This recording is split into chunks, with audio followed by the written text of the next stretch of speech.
All right.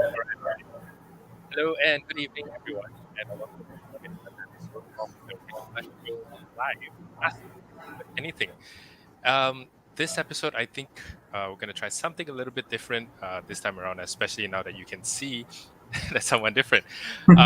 We have someone new, and we're going to introduce our new CFP. His name is Roshan. Some of you may have heard of him quite literally. So, Roshan, do you want to introduce yourself? Sure. My name is, as Pang has mentioned already, my name is Roshan. As the name says on the bottom of the screen as well, Roshan Kanesan. I was, in my former life, I was a producer and presenter with BFM 89.9. Most prominently, I was helming the personal finance show, Ringgit and Sense. Towards the end of last year, actually, I got my CFP. So this has been a little while in the making, and I'm finally glad to be on board. Very excited to take that next step, essentially, right? Nice. Not to say that there was anything wrong with Ring and Sense. I really enjoyed the work, but felt like we need to take the next step and actually engage people directly. So yeah, let's see how that goes. Right, because you were with BFM for a very long time, and like one of the questions I know before we actually formally start this week's episode, but like one of the things that I was really curious about, and maybe you want to share as well, what was the motivation, right? Like making such a big, was it a big career jump, or was it something that you saw was just a natural progression? I guess it can be considered quite a big career jump, right? Because it was media, it was very front facing. I was at BFM for 4 years. Actually, that's 4 years from the time I was an intern. So, and that was 4 years earlier this week, actually, September 5th, 2017 is when I joined. So it's just over 4 years since I joined. But anyway, why the jump? I guess personal finance has always been a big part of my nerdiness and my geekiness. Like, it's always been there, right? Even when I was a kid. So when the opportunity came to take Ringgit and Sense, at that time, this was 3 years ago or something like that, I jumped at it because it just felt like the right fit at that point. It was the next challenge for me. It was the next thing to grow. But also, it was a way to engage people in personal finances, right? It's one thing to talk to your table of friends. It's another to talk to people listening on podcasts and the radio frequencies. And doing that after a while I did notice that, some people always think that, it was helpful, they were learning things. I felt it's come to a point where I need to take that extra step and, like I mentioned just a little bit while ago, actually engage clients directly. So to go from content to practitioner. And I debated this for a very long time because it is a big step and it's very scary because it's a whole different adventure, let's put it that way, right? It's different skill set and different expectations. So excited, definitely, and I'm looking forward to see where this goes. Nice. I mean, I think all of us here at Ringgit Plus also, obviously, you've been here for several weeks already, but warm welcome also for our readers. A warm welcome to you, and we'll definitely be engaging with you a lot more in the coming episodes, right? But I think this week's episode is a little bit more. I think it's quite interesting for you personally. Having just joined us as well. I want to really talk about financial planning, right, as a service, as an industry, and you having your license last year as well, right?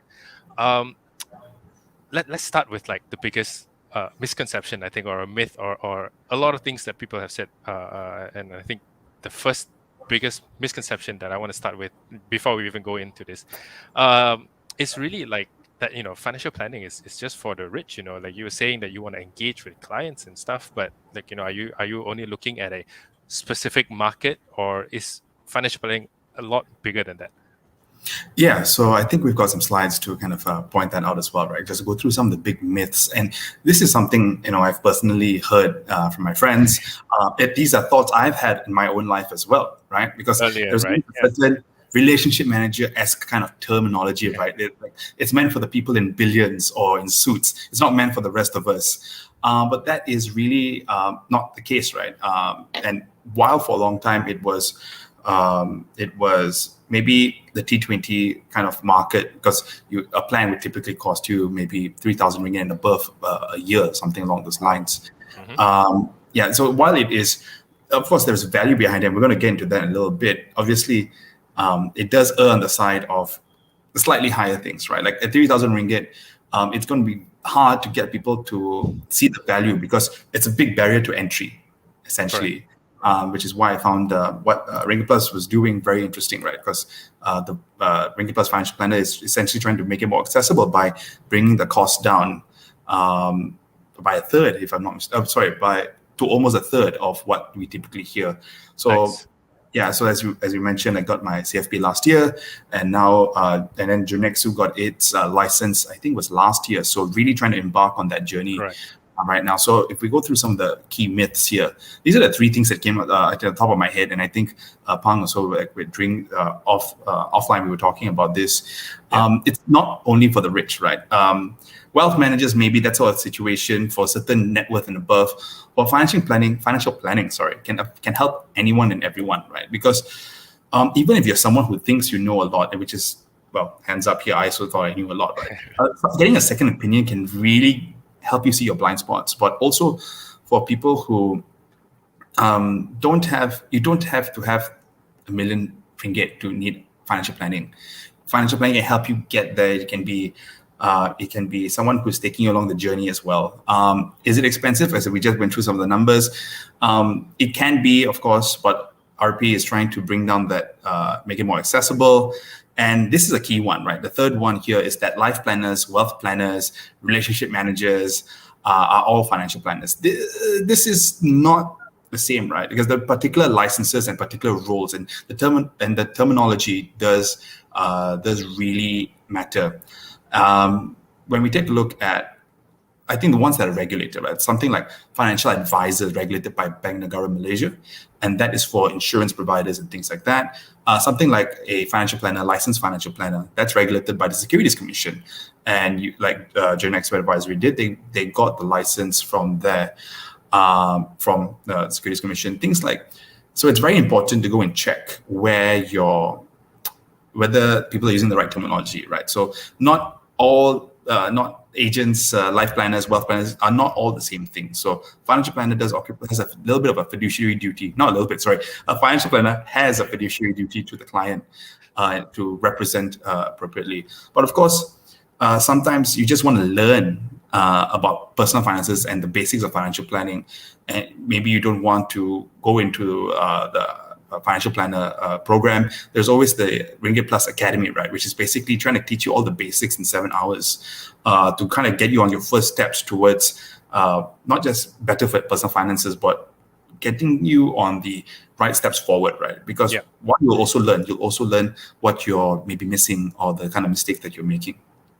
True. And speaking of Ringgit Plus Academy, I think this is a special offer that we're offering for all our viewers for this episode, actually, and in conjunction with talking about financial planning, we are giving away one free seat to Ringgit Plus Academy, our 7 hours workshop. It's not 7 hours directly, please don't be afraid. It's 3.5 hours per session, where we cover you through the basics of personal finance, basically covering, I think, a pretty big range from what Roshan has said as well. And it covers like the major parts in investments, budgeting, savings, and I think taxes a little bit as well, if I'm not mistaken. I think all of us in Ringgit Plus has actually gone through the 7-hour session. So this thing's normally worth 700 ringgit per seat, actually, and we're actually going to give one lucky viewer a session for this one. We will have a quiz right at the end. Just answer a simple question, and oh, sorry, I've been told it's the first 5. My goodness. It's 5, sorry. Yes, 5 seats. Five people, the first 5 viewers who gets the correct answer will win a free academy seat worth 700 ringgit, as I mentioned just now. So do stay tuned. We'll ask this question at the end, I think at the end of the Q&A session. So Roshan, let's circle back a little bit, right? Like I'm still not convinced, right? A lot of people have kind of, in the past have also spoken that, financial planning is really something that's only for the rich, because partly also because it's the fact that, it's expensive. Like you just said, like it could be as much as 3,000 ringgit per hour, per session. And overall, like many people don't actually see the value in that. So, in an age where, Ringgit Plus financial planners offering something like this, a similar service, certified financial planning service, for like a third of the price, what value does a Right. certified financial Yes, planner bring? Right, like of course. how exactly can someone like me, like a consumer, common consumer, how can a certified financial planner help a consumer? Right. So I think the this is where we start to understand the value. Okay, as you noted, kind of understanding what comes in a plan, right? And we noted some of the key pillars earlier. Obviously, it's things like cash flow management is key, estate planning. You've got retirement planning, tax and zakat planning as well, investment planning, risk management. These are all key components, and a lot of times a lot of us focus a lot on the retirement planning and the investment planning. Not like it's a bad thing, but you've got to cover your other areas, right? When it comes to wealth, there are three key components, which is wealth protection, accumulation, and distribution, which kind of covers the gamut of a lifespan. When you don't have when you haven't accumulated a significant amount of wealth yet, to protect your family, you have to look to insurance to get that protection. So that's where it kind of all plays together. And then, of course, at the end, there is distribution, which is what happens at the end of life. Because if you don't have a will or you haven't planned out your estate planning properly, because Muslims and non-Muslims have different ways, of course, a lot of there can be a lot of red tape involved. So this is why you want that holistic financial planning, right? To help you kind of cover the gaps. Because like I mentioned, a lot of us pay attention to the monthly cash flow.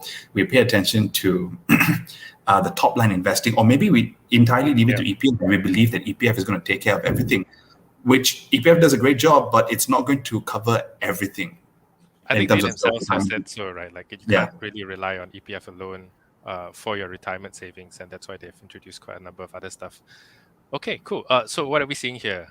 So this is an example, right, of that, because I've said a lot of things, but what does it actually mean? Which is a great example. So this let's meet Jane Doe. So Jane Doe is currently 33 years old, and she's engaged Ringgit Plus financial planner to kind of help her through her life. Right, she's got these four main goals here. She's getting married this year, and she wants to plan for the marriage and her honeymoon. She's planning to have a child at 34, which is next year, and she wants to plan for the kids' education as well at 52. All the while maintaining retirement, right? And okay, so my mistake here, it should be retirement at 55, not 60. She wants to have it a little bit earlier. So if we take a look at the graph here, I know there's a lot going on, and a lot of colors, and blue and yellow and red, and a lot of lines. Like, don't worry about all of that. The blue is basically she's using her income on a daily basis and cash and passive income.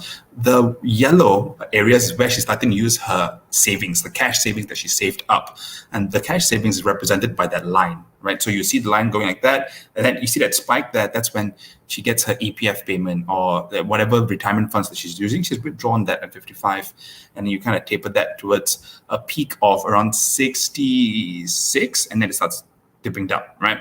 But we can see here from the graph that at present, her finances, her cash savings or whatever she's saved up, retirement funds, will only last her till the age of 87 or thereabouts, or might be even a little bit less than that because it's a bit of rounded off there.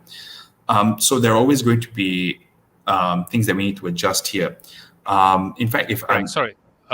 Roshan, we'll take one step back. Like I think Sure. also like we look at this chart itself, right? Where do you get these numbers from? Right, of course. Jane Doe will usually have like that first session with you guys as well, right? Correct. So I think part of the reason why Genexu being a tech company is trying to integrate as much tech as into the situation to kind of make it I guess more seamless. But also trying to reduce the time it takes to get a plan out, right? So we will send you a fact finder initially to kind of, so you fill in all this information so that by the time we have our meeting, we already kind of know what we need to know. So we are like, we'll address the key things. Like, yes, you can put a lot of things on paper, but some things are qualitative in nature, right? Like your behaviors, your preferences, some things that can't be addressed. So like having a child, right? Are you going to be taking care of the child yourself? Are you going to be hiring a nanny? Are you going to be private schooling? These are all the questions you get in the first session, trying to, again, kind of sharpen the blunt data that we have so far. So that's the first session. Then is the processing to build that financial plan, and then the second session is where that plan is presented and questions are taken and things like that. Right. So that's the first 2 sessions, like in any case. But yes, so all this information is collected before the first session. So that explains like the charts from the income and as well from the savings. All of these are given to you guys from the before even the first session, I'm assuming. Mm-hmm. And that's how you kind of build that whole chart for them. Okay, Correct. okay, got it. So like if we go from the very beginning, it's basically you sign up with the Ringgit Plus Financial Planner, and then we send you a link to kind of fill in this information. That's really what happens. That's the first step. Right. And then from there, this is where you build what is called a goals mapper chart, which is based on the information provided, financial goals that they've provided as well, right? So this is, and then from there, what happens? So now we have this beautiful but confusing looking chart. Obviously, you're going to explain it to the clients, but then what happens next? Right. So after that, once we build the chart and then it's about the recommendations, right? So you have certain problems, you have certain goals. How do you achieve those goals? And sometimes I think conventionally or generally we think that, it's common sense. It's not really, right? Because a lot of us have full-time jobs to take care of, and we need to, and there are a lot of things that, we don't necessarily consider, all right, in our personal lives. So one mistake I did make here, though, is that this is the graph after certain solutions have been implemented already, right? Because initially, if I remember the numbers correctly, the initial funds would have only lasted till she was around 78, which is around the life expectancy for a Malaysian woman at this point. Right. So let's just jump over to the next slide here, which is basically recommendations, right? So after after we get the information, after the first meeting, we go into our caves and then start typing out plans and kind of putting math on the walls, crunching the numbers, all the numbers. But essentially, there's one part is addressing the goals and whether it's realistic or not. How do you achieve it? Right. Because you can see all the goals in the world, right? Oh, I want to be a billionaire. Like, okay, let's see what we can work with here.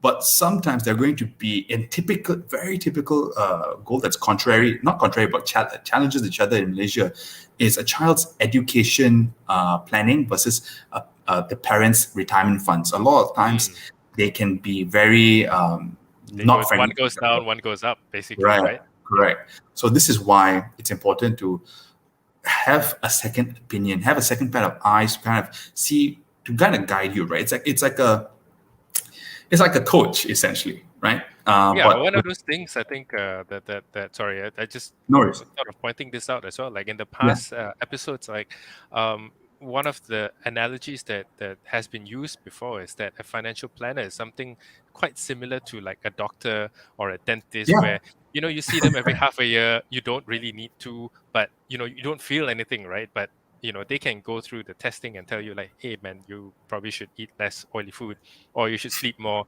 These are the things, that's quite similar, isn't it? Like, again, financial goal, it's you never know whether you're on track. You're not really sure, and having that second opinion can make a big difference, isn't it? A big difference. And also it's validation, right? If you think you can handle it yourself, sometimes it's great to have someone validate your assumptions and your planning yourself. So let's jump into this Jane Doe, right? Again, let's go back really quickly. So she had a goal. So I've only picked one goal here, and obviously it's a bullet points, right? The actual planning, the summary will be much more detailed and kind of more comprehensive and in natural language. Because this is a beautiful presentation, we didn't want to kind of drown it, right? So let's take the goals first. So she wanted to retire at 55. With current levels of cash flow, that seemed difficult. So the suggestion was either to delay to 60, and that will enable her to save a little bit more money to then to retire at 70. Right?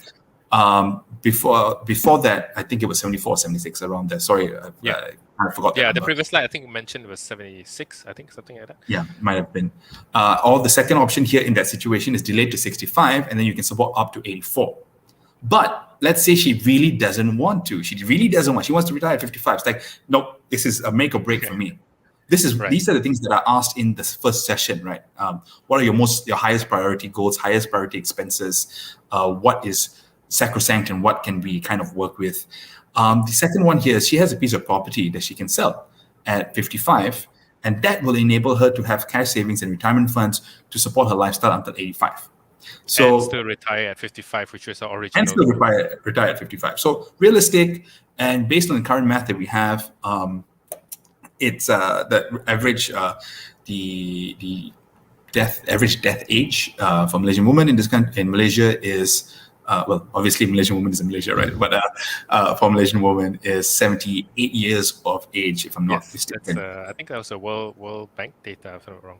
Yeah, so that's one point. Obviously, if you suffer from longevity risk, means that if your parents and your grandparents all live till they're 100, you got to tell your financial planner that, because we got to work that into the model. Okay.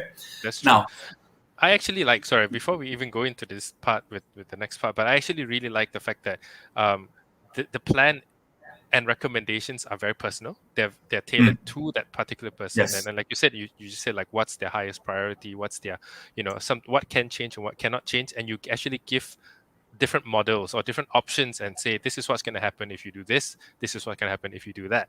Right. And that actually makes a lot of sense, because at the end of the day, they are here to tell you what works best for you. But at the end of the day, it's the person themselves who are going to do these things. So I genuinely quite like this how a financial plan actually works. Okay, cool.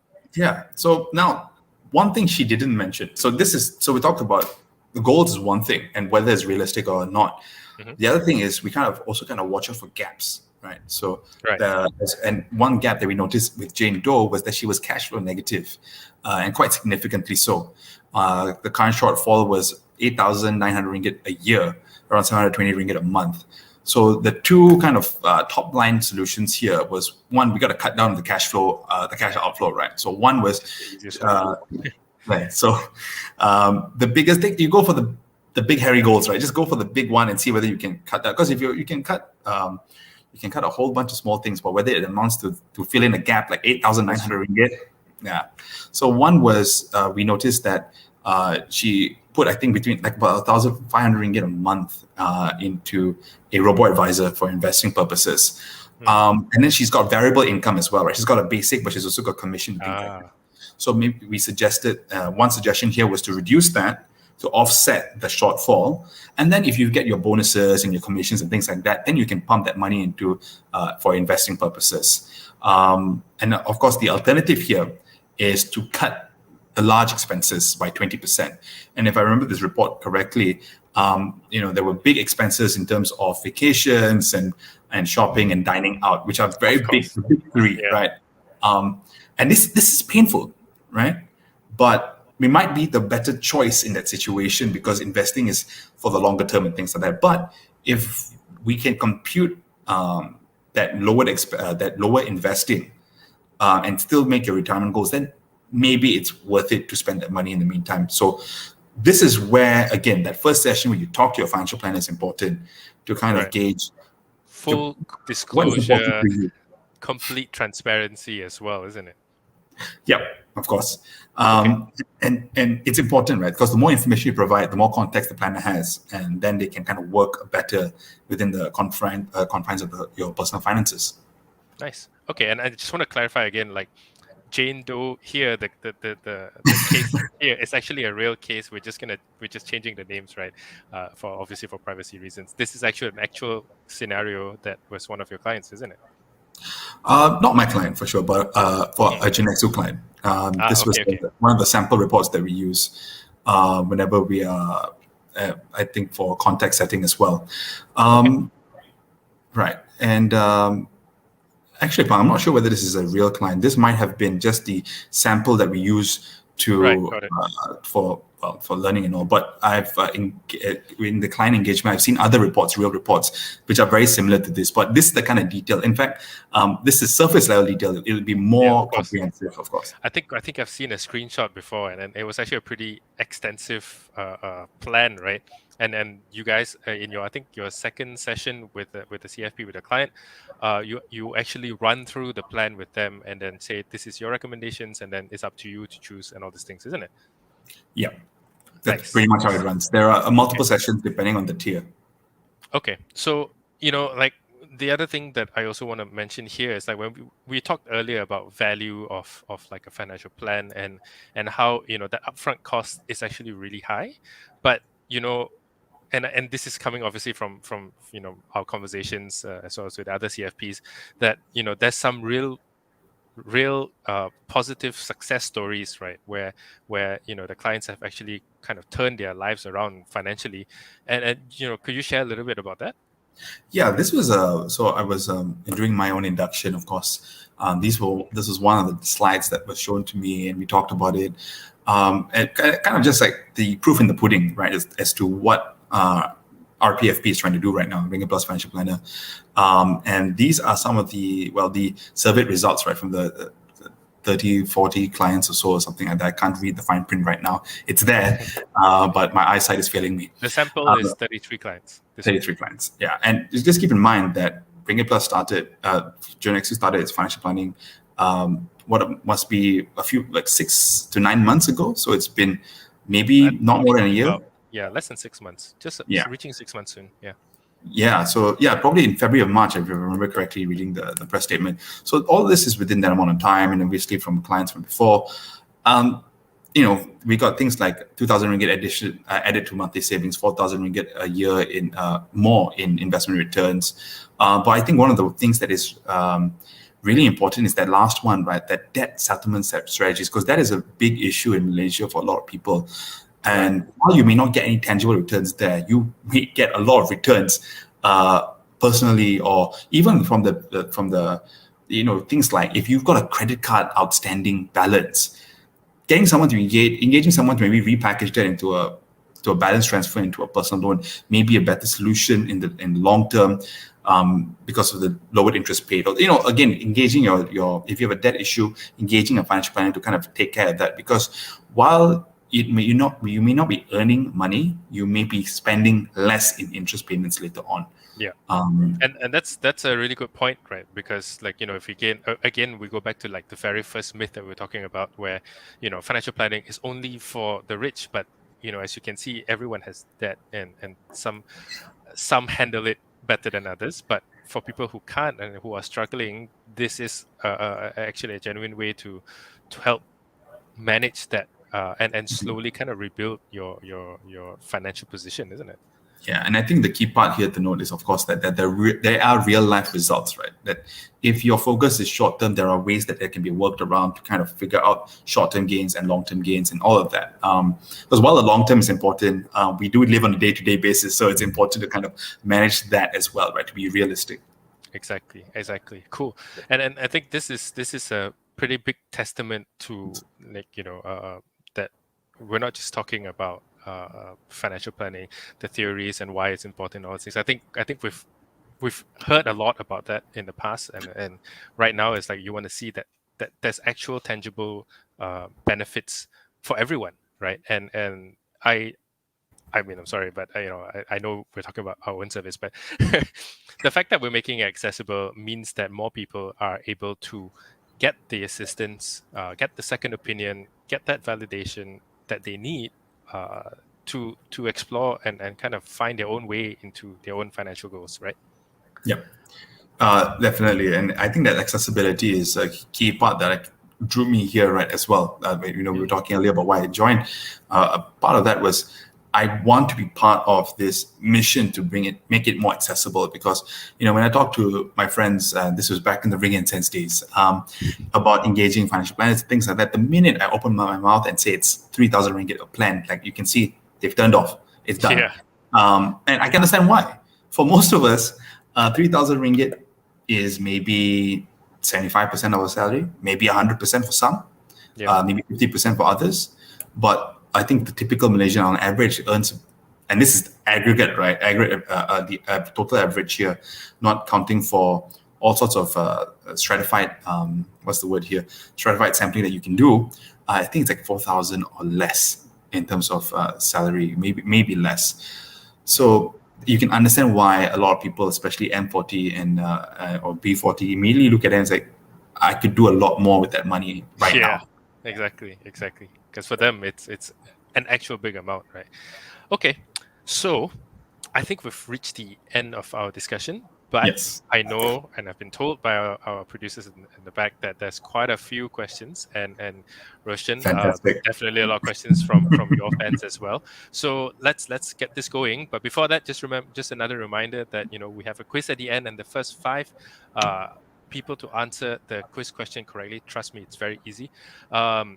Will get a free seat to Ringgit Plus Academy. So stay tuned, and we'll go into question 1 from the first question from the audience. Right. Uh-huh. How do you become a licensed financial planner? That's like super basic, but that's awesome. A very interesting question, anyway. I mean, I had to ask myself this question last year as well, right? I literally sat across a guest of mine and was like, "So, how do I become a licensed financial planner?" And there are 2 criteria, right? One is you have to do the CFP course to get that Roshan Kanesan CFP at the end, and you can do that through the Financial Planning Association of Malaysia. So once you get that credential, of course, you have to renew it on an annual basis. You also have to become a member of the Financial Planning Association of Malaysia, if I've remembered that correctly. So both of those, of course, I tick those boxes already. And then you got to join a firm that's licensed, right? And then they will apply the final bit there for you because to kind of round that hole. So a lot of times the licensed financial planners are tied to the firm is what is the entity that's licensed. That's important to take note. Right. So in this case with Ringgit Plus, it is called a Genexo advisory, right, for Ringgit Plus financial planners. Okay. Next one. How much are the charges for financial planning? Okay. So right what we're talking about as well. How much are the charges? All right. Okay. So my memory isn't great, but I remember this. It starts from Ringgit Plus financial planning. So we've talked around what the market rate so far, right? That's I think low end is 3,000 and onwards. But Ringgit Plus has 2 or 3 tiers, and it starts at 699, and then it goes up to, I think the one with 3 sessions is 999. That's I think the most popular one because it goes through, I think, from planning, and it goes up to 1,100. Yeah, sorry. I was saying 699, 999. I was like 11,99. Like, is that the next number? So you've got those 3 tiers there. Of course, you can get additional sessions if needed. But the difference being is, of course, a 699 plan, it doesn't include maybe the guidance on execution. And all this is available on the website, of course, for your reference. Then 999 takes you through the first, second, and third session. And probably the third tier comes with the monitoring or so later on to kind of see how you're doing. So again, there's choice in the matter, right? So maybe someone just wants a second opinion. So I just want you to take a look at my information, see whether we're like vibing on the same level, right? Am I doing the right things here? And that will be, and that's kind of the kind of 3 tiers that you have. Sorry, I phased out for a second, trying to figure out if I missed anything. Okay, cool. So that, just to recap, Ringgit Plus financial planners services start at 699 and goes all the way up to 1,199, and that comes with like comprehensive. That's generally the comprehensive plan that most of the clients actually engaged in. Okay, next question. Would you treat robo-advisors as a cash app instead of investments? Oh, that's interesting. What are your thoughts about robo-advisors?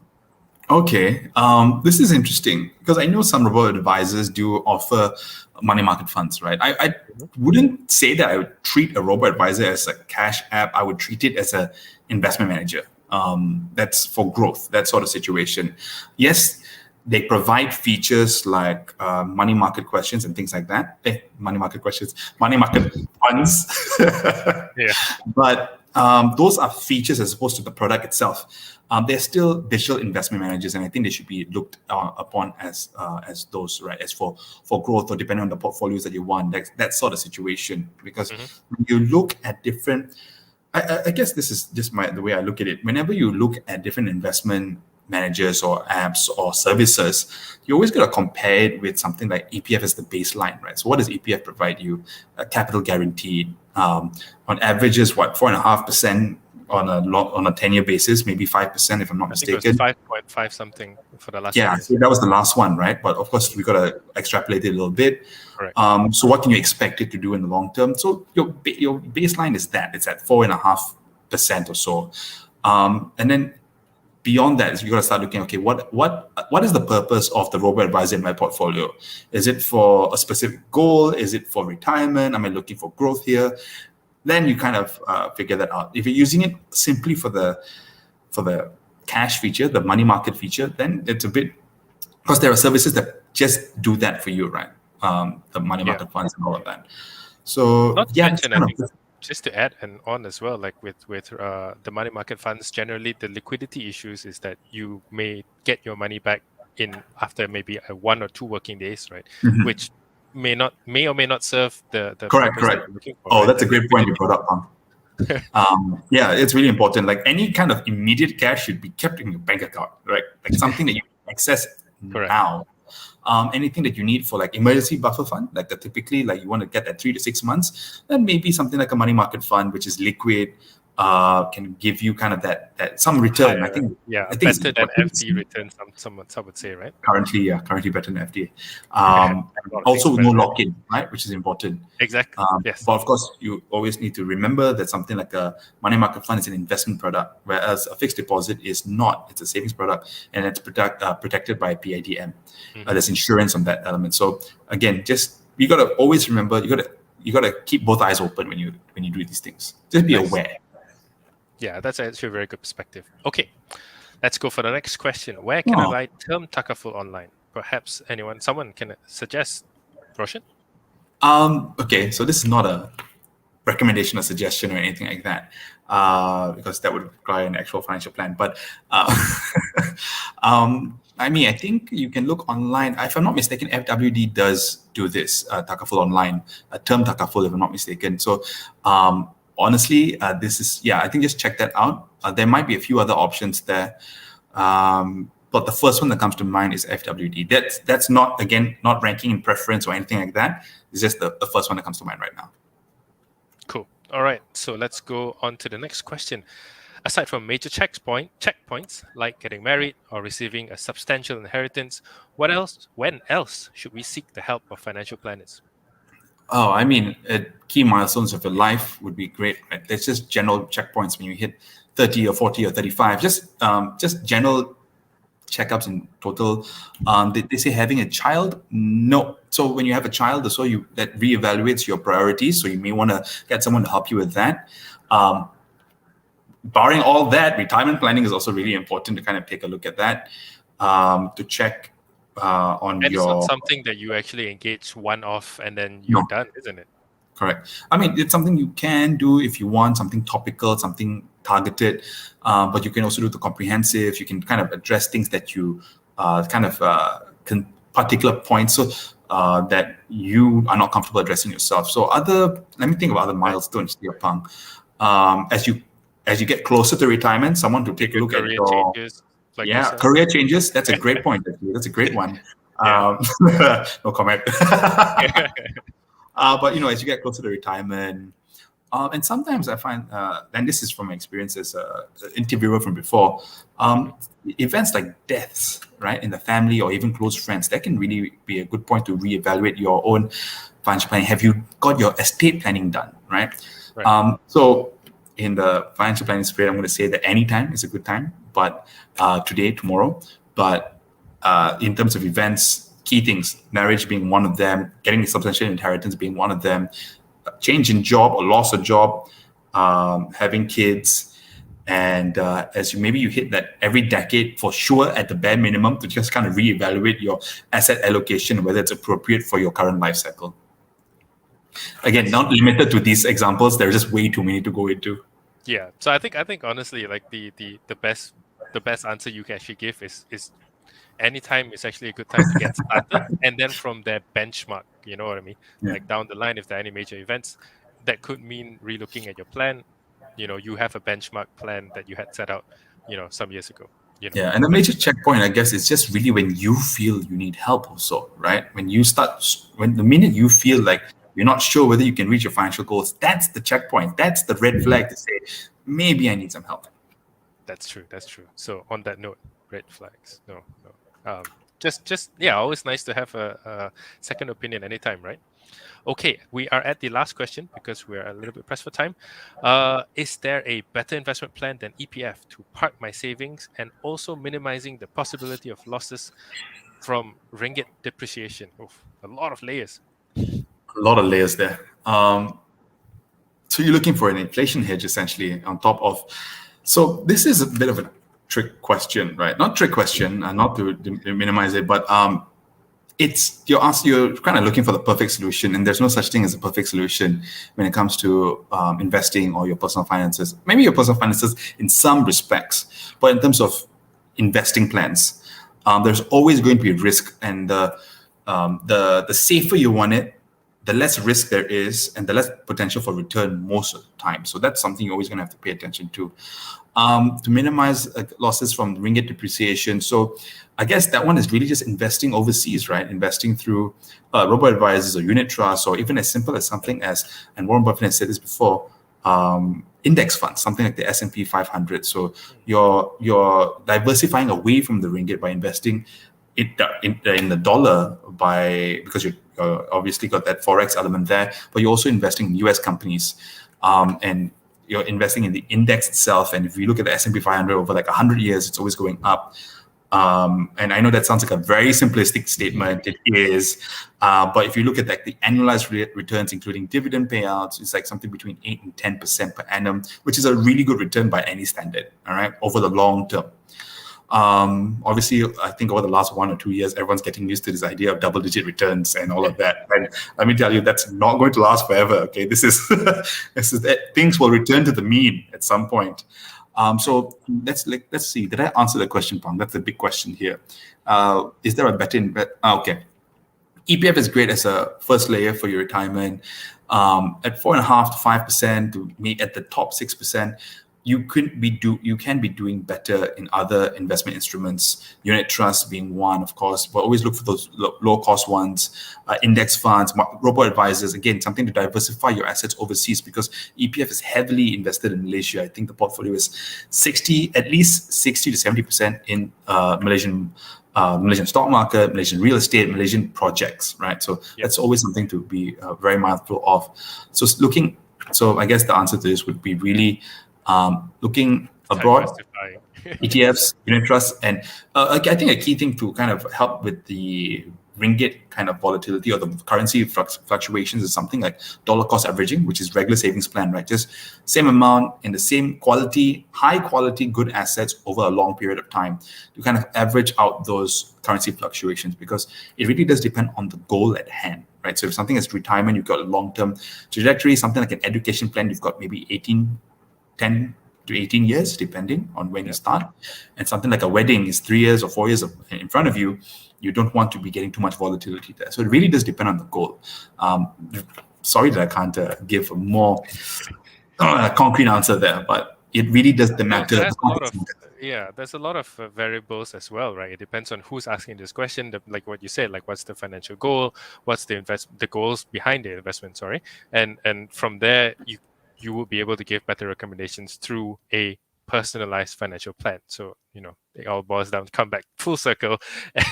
And it's basically saying that what we're trying to get at is essentially having this financial planner, and you can bounce this idea off of them, and they'll be able to give you some options and some solutions and some recommendations that fit your,